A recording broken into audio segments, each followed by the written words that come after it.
Kemarin banyak dari kalangan Islam yang berduyun-duyung ke masjid meramaikan malam nisfu Sya'ban sambil membawa air mineral untuk didoakan.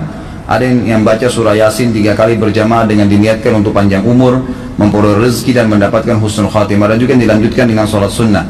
Apa hukum membaca surah Yasin 3 kali dan sholat nisfu Sya'ban? Lalu apa keistimewaan malam nisfu Sya'ban dan tuntunan apa yang disunnahkan? Ini banyak muslimin memang yang menyalahgunakan ya dalil-dalil. Jadi mereka tidak memilah mana dalil yang sahih dan mana dalil yang lemah, apalagi hadis-hadis yang palsu. Hadis yang menjelaskan tentang masalah adanya solat di nisfu Sya'ban, solat secara khusus namanya solat nisfu Sya'ban, itu tidak ada. Hadis yang palsu, maudhu' itu. Yang ada memang adalah fadilah mengerjakan solat malam di nisfu Sya'ban, solat tahajudnya. Solat tahajud seperti biasa, tapi khusus malam nisfu Sya'ban punya fadilah.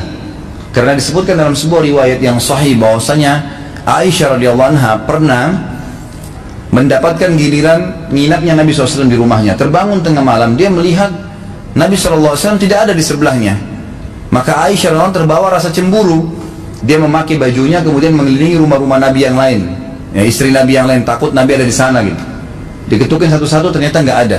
Lalu Aisyah tergopoh-gopoh pergi ke masjid mendapatkan Nabi SAW sedang sholat. Begitu Nabi SAW lihat Aisyah lagi ngos-ngosan jalan gitu kan, kena buru-buru, kata Nabi SAW, wahai Aisyah, kau cemburu lagi? Ini adalah malam nisfu Sya'ban. Artinya saya sholat malam ini karena ini adalah nisfu Sya'ban. Ini hadis yang sahih gitu kan. Dan memang dianjurkan oleh para ulama, mereka mendirikan sholat malam di malam nisfu Sya'ban, itu sholat tahajudnya, tidak ada malam khusus, tidak ada sholat khusus namanya malam nisfu Sya'ban. Di siang harinya dianjurkan seseorang berpuasa, karena Nabi SAW memperbanyak puasa. Terlebih lagi nisfu Sya'ban itu ya kenanya malamnya itu berarti puasa tanggal 14. Kalaupun nisfu Sya'bannya malam hari ke-15, dan kita tahu ada puasa Iyamul Bid, ada 13, 14 dan 15. Itu kita anjurkan puasa 3 hari kan gitu. Tapi tidak diniatkan khusus puasa nisfu Sya'ban, khusus puasa itu. Karena memang secara umum Nabi SAW puasa sebulan penuh di bulan Sya'ban. Kalau masalah membaca surah Yasin, ini tidak asing lagi kalau di Indonesia. Semua selalu surah Yasin. Pindah rumah Yasin, orang mati Yasin, semua Yasin. Ditanya dalilnya, nggak ada dalil, gitu kan. Hanya karena surah Yasin dikatakan jantungnya Quran. Itu pun hadis yang lemah, karena dalam sanadnya ada orang yang pendusta, gitu kan. Tapi ini diamalkan. Ya. Kalau kita mau mengaku pengikut Nabi Muhammad SAW yang murni, maka tidak mengamalkan apa yang tidak dicontohkan oleh Nabi SAW. Apalagi membawa air kemudian secara khusus dibacakan atau dihidupkan dengan surah Yasin, belum pernah ada contoh. Belum pernah ada contoh. Allahu a'lam. Saya tidak menyalahkan ya, yang mau kerjakan itu silahkan, itu hak dia. Tapi saya pribadi menyarankan, apalagi jemaah yang ikut dengan pengajian saya atau yang mendengarkan ceramah kita, murnikan ibadah kembali kepada Nabi SAW. Nabi SAW tidak menghembuskan nafas terakhir kecuali sudah mengajarkan semua yang kita butuhkan. Jadi tidak perlu ditambah. Kalau kita tambah seperti kita sedang mengatakan, maaf Rasulullah, saya lebih faham daripada anda. Nabi nggak pernah baca Yasin 3 kali di malam nisfu Sya'ban, nggak apa-apa kan, bagus. Loh, Nabi mau nggak pernah lakukan. Nabi yang nerima dari langit wahyu nggak pernah lakukan, nggak apa-apa. Berarti sama saja anda bilang, maaf Rasulullah, saya lebih ngerti. Ini keliru, nggak boleh. Jangan tambah-tambah agama, biarkan dalam keadaan murni. Sedangkan murni saya sudah banyak sekali yang kita bengkalekan, apalagi kalau ditambah-tambah. Ahibbatifillah, ada satu masalah yang perlu diingatkan, masalah malam nisfu Sya'ban. Kalau tadi kita menyebutkan hadis yang berkaitan dengan malam nisfu Sya'ban, di mana Allah Azza wa Jal memandang kepada hamba-hambanya, lalu mengampuni buat orang-orang yang beriman untuk seluruh umat manusia kecuali 2 orang, yaitu orang yang melakukan kesyirikan, yang kedua orang yang menyimpan dendam. Itu orang tidak diampuni. Akan tetapi tidak ada amalan khusus di malam nisfu Sya'ban, nggak ada. Tapi Ustaz, kita biasanya ada perayaan nisfu Sya'ban. Ya kita lihatlah, Rasulullah SAW itu selama 10 tahun di kota Madinah, beliau tidak pernah merayakan malam nisfu Sya'ban. Tidak dengan kembang api, tidak dengan obor, atau tidak dengan acara-acara lain. Ya biasa aja. Orang malam itu malam mulia, berbanyak amal soleh. Dan kita sudah perintahkan atau kita sudah dianjurkan beramal saleh dari sejak awal. Ada beberapa hadis yang berkaitan dengan malam nisfu Sya'ban ini.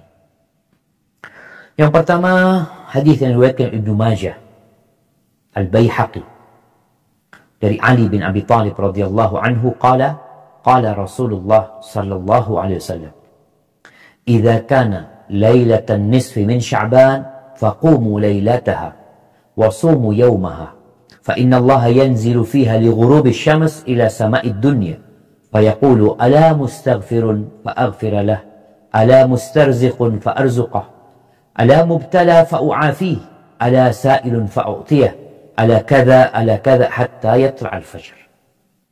Disebutkan apabila masuk malam nisfu Sya'ban, maka kalian hidupkan malamnya, sholat malam di malam itu, dan puasa di harinya. Kalau puasa tanggal 15, jelas kita dianjurkan puasa 13, 14, 15. Tapi ini secara khusus, bangun di malam harinya, puasa di siang harinya. Kenapa? Karena sesungguhnya Allah turun pada malam itu.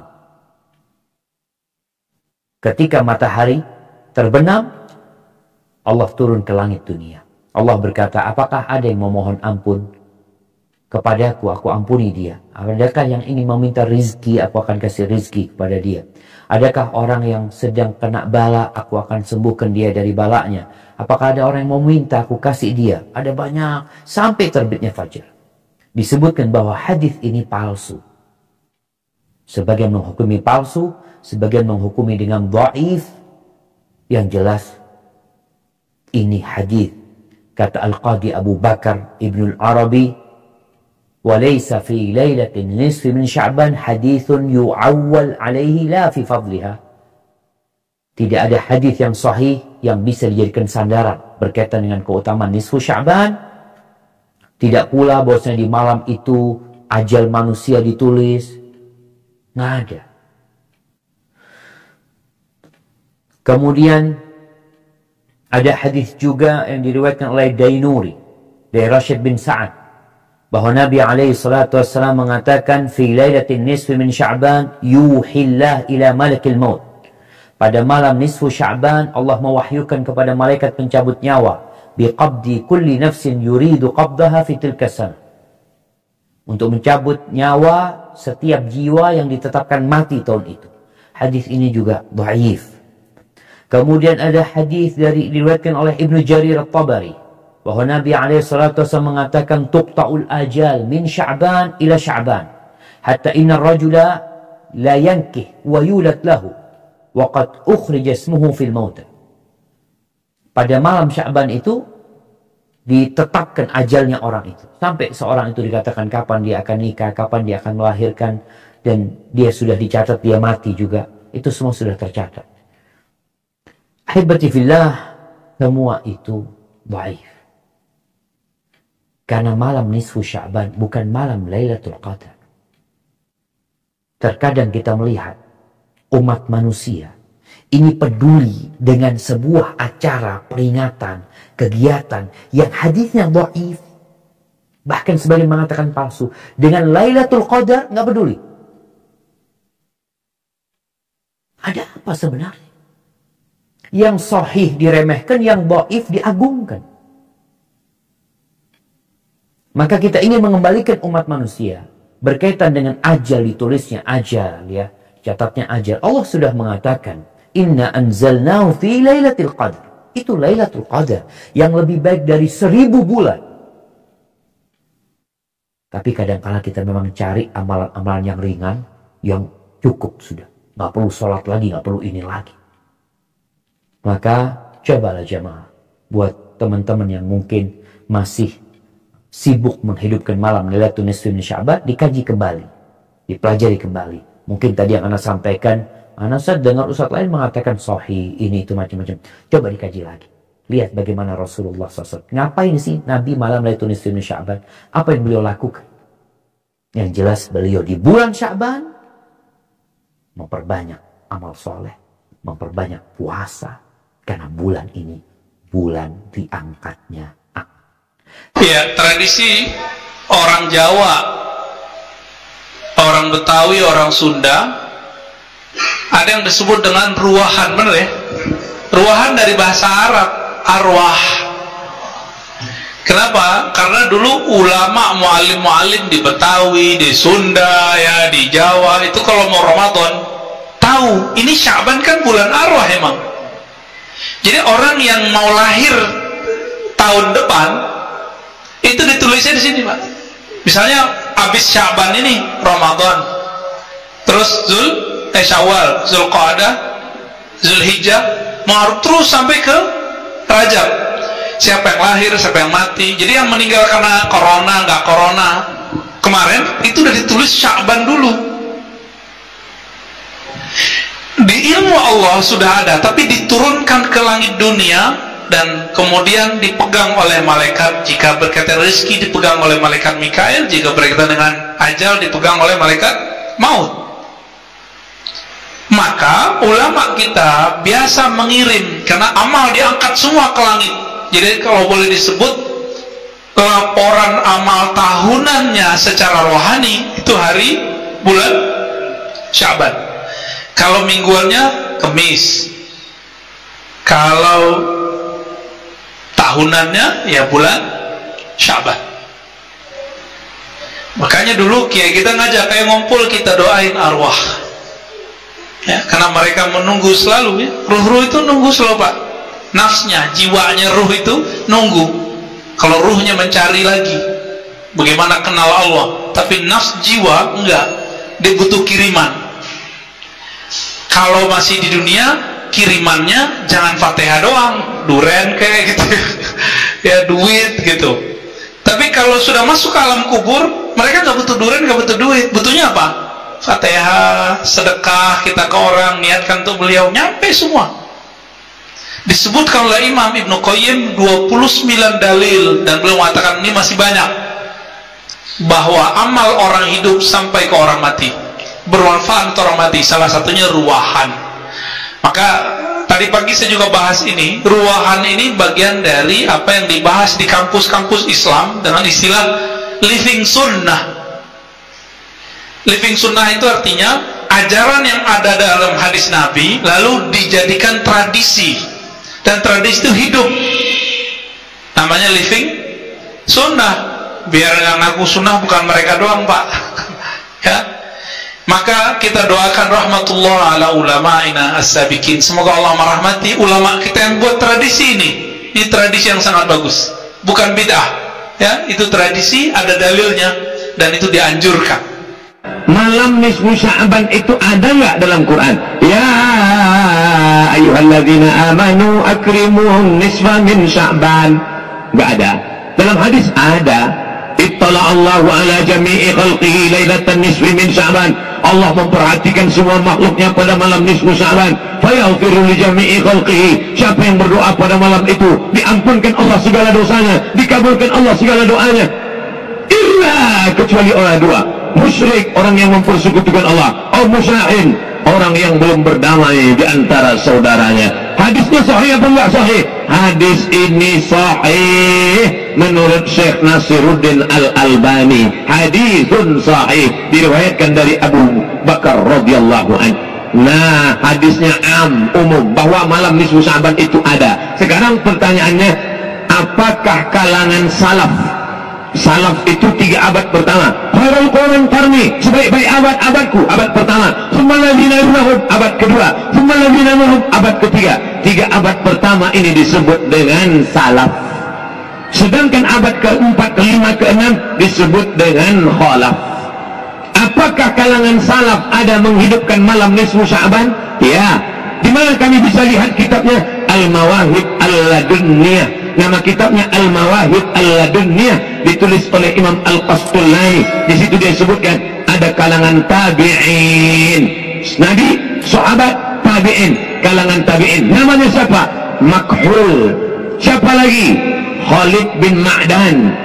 Kalangan tabi'in di negeri Syam. Negeri Syam itu sekarang sudah jadi 4 negara: Suriah, Lebanon, Yordania, Palestina. Kalangan tabi'in di negeri Syam merayakan malam nisfu Sya'ban dengan solat sunat, dengan memperbanyak zikir dan doa, dan mereka datang ke masjid dengan 3. Pertama, memakai jubah kebesaran, pakai jubah. Siapa yang punya jubah bawa pada malam nisfu Sya'ban pergi ke masjid. Kemudian yakta'iyun, pakai celak. Sebelum berangkat ke masjid pakai celak. Lalu kemudian mereka buat bukhur. Bukhur itu asap kayu gaharu. Asap, bukan asap manggil jin hantu di malam tanah. Maka di masjid-masjid hidupkan asap kayu gaharu. Lalu kemudian ulama-ulama kalangan tabi'in memakai jubah kebesaran, pakai sorban. Lalu kemudian mereka pun menghidupkan malam itu di negeri Syam. Adapun di kota Makkah, Madinah, mereka tidak melakukan itu. Jadi antara sesama salaf pun ikhtilaf. Jadi kalau ada orang mengatakan sekarang salaf nggak ada ikhtilaf, siapa bilang salaf nggak ada ikhtilaf? Salaf negeri Syam ramai-ramai menghidupkan malam nisfu Sya'ban. Sedangkan salaf Makkah Madinah malam nisfu Sya'ban dihidupkan di rumah masing-masing. Kenapa berbeda? Saya lama menganalisa, mencari jawaban. Kenapa berbeda? Ternyata salaf negeri Syam mereka bertetangga dengan Romawi. Sedangkan orang Makkah Madinah nggak punya tetangga kafir, nggak perlu menunjukkan syiar. Sedangkan orang Islam perlu menunjukkan syiar, show force, show tunjukkan force, kekuatan.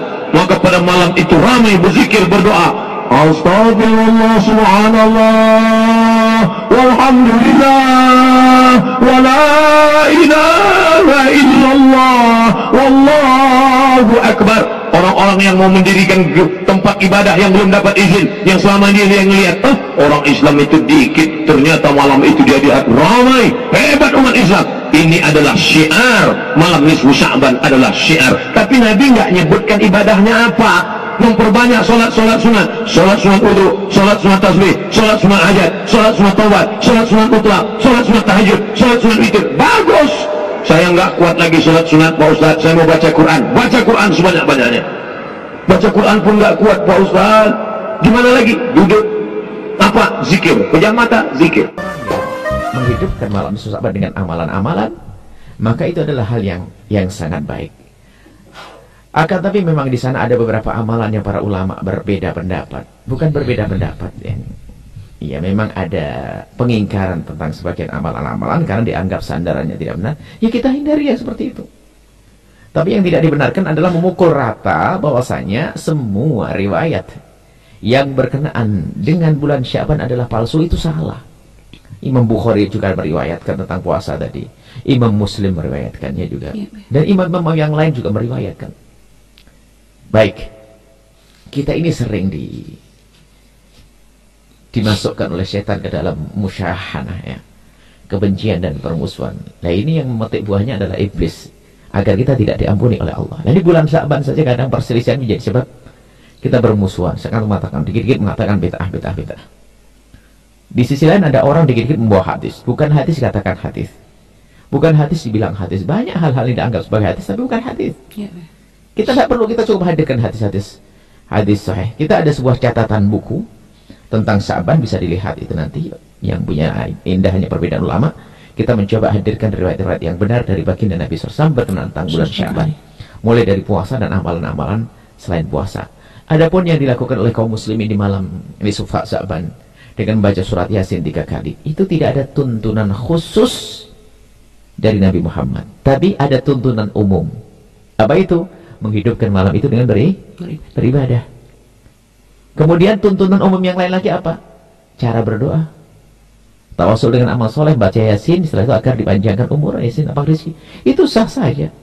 Kalau anda kurang panjang dari baca Yasin, baca Quran utuh 30 juz boleh kok. Anehnya orang itu kamu membid'ahkan, amalan apa 3 Yasin dari siapa? Itu para ulama membuat menghadirkan amalan itu biasanya dengan ayat-ayat yang sudah familiar, ya, yang orang mudah menghafalnya. Bahkan dikatakan memang riwayat ini diperselisihkan tentang Yasin ada qalbul Quran, intisarinya ada Al-Quran, hatinya Al-Quran. Ini adalah riwayat-riwayat yang ulama berbeda kan, tapi di situ ada yang mengatakan hadis itu sahih. Jadi amalan yang dilakukan oleh para ulama di saat mengajari orang-orang awam di malam nisfu Sya'ban dengan baca Yasin dan sebagainya, hal yang boleh, bukan terlarang. Kalau anda tidak puas dengan Yasin kurang luas, baca ayat yang lainnya. Cuman Yasin betul itu adalah sudah biasa di kampung-kampung. Yang perlu dijelaskan adalah keyakinan tentang ruh itu bagaimana. Kalau yang dimaksud roh itu adalah orang-orang yang telah meninggal dunia daripada orang-orang beriman yang telah mendahului kita. Kemudian kita mendoakan mereka, kapan saja kita boleh mendoakannya. Jadi tradisi yang ada di masyarakat kita menjelang Ramadan membuat makanan itu adalah makna yang besar, makna yang agung. Untuk yang hidup dulu deh sebelum arwah. Untuk yang hidup dulu adalah menjalin silaturahim. Saling memberi, tukar-menukar makanan. Agar terjalin silaturahmi. Dan itu suasana indah. Dan kami masih menemukan waktu itu. Bahkan kami masih ingat kok masakan paling enak itu ibu siapa, begitu kita tahu. Suasana indah seperti itu. Dan jangan dihilangkan itu. Justru itu muqaddimah keakraban sebelum kita masuki bulan Ramadan. Dan sah-sah saja yang demikian itu. Kemudian setelah itu di dalamnya ada doa-doa untuk orang yang telah mendahului kita. Maknanya adalah mendoakan ya. Mendoakan orang mendahului kita dari ahli iman ya sah. Bahkan itu dianjurkan. Ingat ya, arwah maksudnya pada mendoakan orang-orang yang telah mendahului kita dari ahli iman. Selesai. Tidak ada masalah yang demikian itu. Bukan menyebut roh-roh yang nggak tahu. Maksud arwah bahasanya roh. Sebenarnya arwah maksudnya pada orang yang telah mendahului kita dari ahli iman. Kita doakan mereka. Hal yang baik, tradisi yang baik. Kalau ada kesalahan, mungkin telah disebut sesuatu yang mungkin roh-roh yang nggak jelas apa rohnya, ya tinggal dihilangkan saja. Sebab secara umum dohir kerjaannya adalah baik, kumpulnya orang, membagi-bagi makanan. Kami masih ingat kok ada sebuah tradisi di kampung itu yang dulu konon katanya kita ada sempat menemui karena sudah diislamkan. Ada orang kumpul di perempatan namanya apa bersih desa dan sebagainya. Kumpul di perempatan, lalu kalau dulu dukun komat kabit membaca mantra-mantra dan seterusnya. Lalu ada orang-orang soleh menganggap ini satu kesempatan untuk membawa mereka dari meyakini yang tidak benar menjadi keyakinan yang benar. Perkumpulannya tetap diadakan. Cuman di perkumpulan tersebut dirubah menjadi Rabbana atina fid dunya hasanah. Nggak ada lagi penyebutan tentang apa tadi itu. Sesuatu keyakinan-keyakinan yang salah. Jadi maksud kami apa?